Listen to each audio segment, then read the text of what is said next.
Yung pagiging sweet ninyo doon ni Hana sa loob? Ano, may holding hands pa? Yun?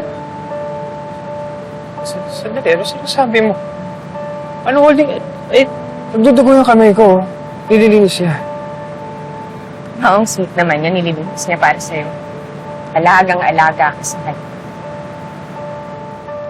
Mukha pang ini-enjoy mo pa nga yung pag-asikaso niya sa'yo eh. Christy naman, huwag mo naman bigyan ng mali siya yung ginagawa niya sa akin. Ah, wow! Pag ikaw, walang mali siya. Pero nung niyakap ako ni Jordan para damayan niya ako, yun, pwede nating bigyan ng meaning, no? Kasi nga, iba yung sa inyo ni Jordan. Iba yung sa inyo ni Jordan.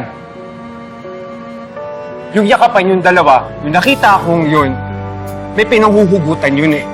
At alam ko may nararamdaman ka pa para sa kanya.